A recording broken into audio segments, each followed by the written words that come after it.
सिंह चौहान ने छोड़ी बीएसपी, मायावती पर लगाया टिकट बेचने का आरोप। करने का लगाया आरोप।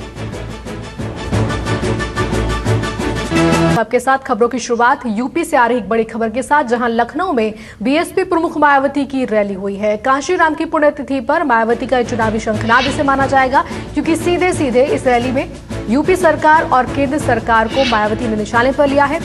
खास बात यह भी है कि यूपी में कानून व्यवस्था बदहाल है। मायावती का पूरा बयान इस पर भी सामने आया है। रैली में जमकर कोसा उन्होंने यूपी सरकार को, साथ ही साथ पीएम मोदी पर सवाल उठाते हुए कहा कि यूपी की जनता से जो भी वादे मोदी जी ने किए थे वो झूठे हैं।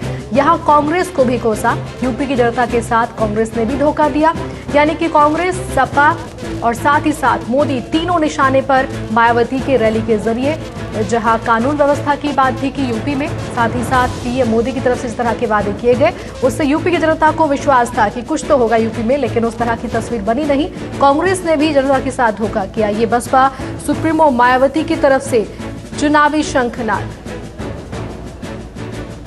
चलिए, हमारे संवाददाता है फोन लाइन पर मोविन खान, ज्यादा जानकारी के लिए। मोविन खान, क्या कुछ इस रैली में और सुनाई दिया? जिस तरह के वार सपा, केंद्र और कांग्रेस पर मायावती ने निशाना साधा है, क्या समझा जाए इनसे कि आज तो ताबड़तोड़ प्रहार के मूड में है मायावती? जी प्रियंका, आपको बता दें कि जो रैली रखी गई है परिनिर्वाण दिवस पे, इसमें मायावती सिर्फ एक ही अपना पुराना राग हलात रही है। उसमें उन्होंने बताया है कि बीजेपी ने कभी कोई काम नहीं किया हुआ है, केंद्र और कांग्रेस ने हमेशा सरकार में रहते हुए जनता को धोखा दिया है, समाजवादी पार्टी पूरी तरह से काम करने में विफल रही है। और हर बार की तरह उन्होंने सारी यही मुद्दे उठाए हैं। बस एक नया मुद्दा इसमें ये जोड़ा है कि बीजेपी ने जो सर्जिकल स्ट्राइक का फैसला लिया है, वो फैसला तो सही है, लेकिन ये फैसला देर से लिया गया। अगर ये पठानकोट हमले के समय ले लिया गया होता तो उड़ी हमला ना होता और इस तरह के दूसरे आतंकवादी हमले ना हो सकते यहाँ पे। जी प्रियंका, लेकिन क्या बसपा के बारे में कुछ जिक्र किया कि क्या रणनीति आगे होगी, क्योंकि चुनावी शंखनाद तो उन्होंने कर ही दिया रैली के जरिए?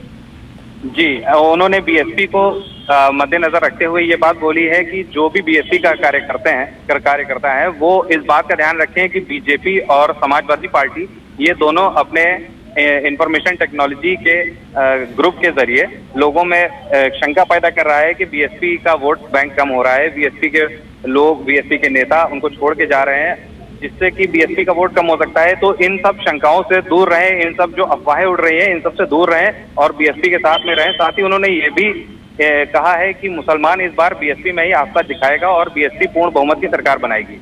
मोविन खान, एक बात ये भी है गौर करने वाली कि मुगलसराय से आज ही एमएलए ने बीएसपी छोड़ी है। कितना बड़ा शक्ति प्रदर्शन है ये कि आपके पास जो लोग जुड़े हुए हैं उन्हें तो आप बांध नहीं रहे अपने साथ में। जी प्रियंका, इसमें अभी जो आज इन्होंने एक विधायक ने छोड़ा है, इनकी पार्टी छोड़ी है, उस पे भी इन्होंने एक पलटवार करते हुए बोला है कि जो नेता हमारे पास छोड़ के जा रहे हैं वो इस लायक नहीं थे कि बीएसपी में रहें, उनको पहले से निकालने की योजना बना दी जा चुकी थी, उनको मालूम चलता गया और वो लोग पार्टी छोड़ते गए और सिर्फ बीजेपी ही ऐसे नेताओं को सहारा दे रही है। तो साहब उन्होंने ये जाहिर कर दिया है कि उनकी टक्कर इस बार सिर्फ बीजेपी से है, क्योंकि बीजेपी ही उनको हरा सकती है या उनको मुकाबला कर सकती है, उनको टक्कर दे सकती है।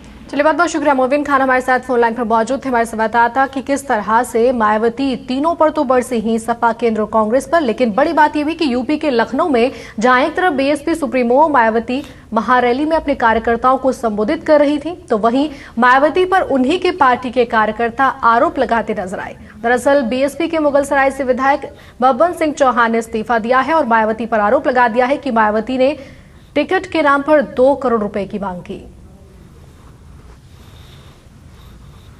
2012 में जब मैं विधायक बना, बहन जी के द्वारा बार बार कहा जाता था कि विधायकों का टिकट नहीं कटेगा, विधायकों से कोई पैसा आपने जो है पार्टी फंड के लिए जो है नहीं लिया जाएगा चुनाव में। लेकिन अभी बहन जी के द्वारा 2 करोड़ रुपया जो है चुनाव में मांगा गया कि 2017 का चुनाव लड़ना है तो 2 करोड़ रुपया जो है जमा कराइए। इस बार